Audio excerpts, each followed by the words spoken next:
राजस्थान की तपती रेत और सियासी गलियारों में इन दिनों अन्नदाता के नाम पर सियासी पारा चढ़ गया है।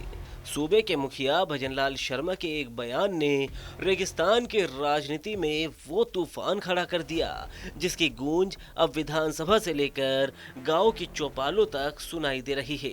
आखिर मुख्यमंत्री ने किसानों की मेहनत को लेकर ऐसा क्या कह दिया कि नेता प्रतिपक्ष टीकाराम जूली को भी मैदान में उतरना पड़ा। मामला दरअसल मुख्यमंत्री भजनलाल शर्मा के उस कथित बयान से जुड़ा है जिसमें उन्होंने किसानों के कार्य दिवसों का जिक्र किया। विपक्ष का आरोप है कि सीएम ने किसानों की कड़ी मेहनत को चंद दिनों में समेट दिया। इसी बात को लेकर कांग्रेस भी आक्रामक मोड में आ गई है।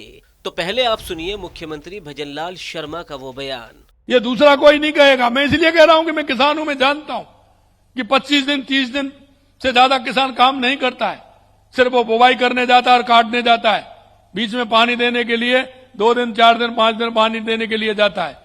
मुख्यमंत्री के इस बयान पर नेता प्रतिपक्ष टीकाराम जूली ने तीखा हमला बोला। जूली ने इसे न केवल किसानों का अपमान बताया बल्कि मुख्यमंत्री की किसानी की समझ पर भी सवाल उठा दिए।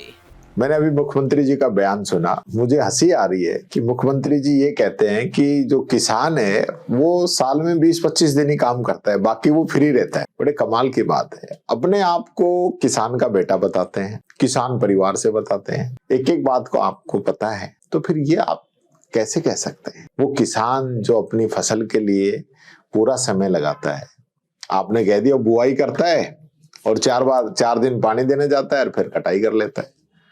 कभी आपने ये देखा कि वो जो बुआई करता है उससे पहले उसको कितना समय अपने खेत को तैयार करने में दिया जाता है? आपने कह दिया कि वो फसल बोने जाता है, तो बोने के बाद में उसकी निराई गुड़ाई कौन करता है? उसके लिए कौन टाइम देता है? फिर आपने कह दिया वो 4 दिन पानी देने जाता है। पानी ऐसे नहीं लगता, आप रात को बिजली दे रहे, उसको रात को लाइनें पलटनी पड़ती हैं, रात को उसको पानी देने के लिए खेत के अंदर ठंड में खड़ा रहना पड़ता है। और आपने कह दिया कटाई 1 दिन में हो गई। कटी फसल अभी खेतों में पड़ी है गेहूं की और ओलों से बरसात से बर्बाद हो गई, वो आपको नहीं दिखती। एक खेत को आप ये समझ रहे हैं कि 1 दिन में सारा काम हो जाता है।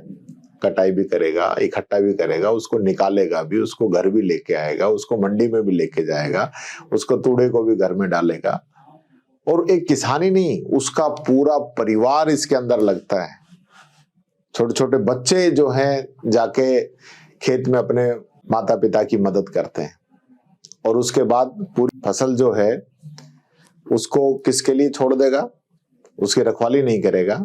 रात को भी वहां सोता है, उसकी रखवाली करता है। आवारा पशु, नील गायें आके या जंगली जो पशु है आके उनकी जो है फसल को खराब कर जाते हैं, उसका ध्यान कौन रखेगा? तो मुख्यमंत्री जी, ऐसा लग रहा है कि आप किसान ऐसे ही कर रहे हैं, आपको पूरी किसानी की बात ही नहीं पता। आप जरा इसको अपडेट करिए और किसानों के बारे में सोचिए। किसान तो बेचारा एक किसान नहीं, उसका पूरा परिवार जो है लगातार अपनी फसल को तैयार करने में लगा रहता है। जरा इन किसानों के बारे में सोचो। आपने वादा किया था किसान सम्मान निधि 12,000 करने का, वो करिए। आपने वादा किया था बाजरे को समर्थन मूल्य पे खरीदने का, वो करिए। आपने वादा किया था कि डीजल को हरियाणा के रेट के बराबर करने का, वो करिए। जो करने का काम है वो करिए। ऐसे काम क्यों कर रहे हो जो आपने कभी किए नहीं, कभी देखे नहीं? राजस्थान में किसान एक बड़ा वोट बैंक है। ऐसे में जूली का ये हमला सीधे तौर पर ग्रामीण मतदाताओं को साधने की कोशिश माना जा रहा है। कांग्रेस इस मुद्दे को किसान बनाम सरकार बनाने में जुटी है, तो वहीं भाजपा के लिए यह बयान गले की फांस बनता दिख रहा है। तो क्या सच में मुख्यमंत्री का बयान गलत संदर्भ में लिया गया या फिर टीकाराम जूली ने किसानों की नब्ज पकड़कर सरकार को घेर लिया है? इस पर आपकी क्या राय है? आप अपनी राय कमेंट बॉक्स में ज़रूर बताएं। वीडियो को लाइक करें, शेयर करें और राजस्थान से जुड़ी हर खबर के लिए TV9 राजस्थान को सब्सक्राइब करें।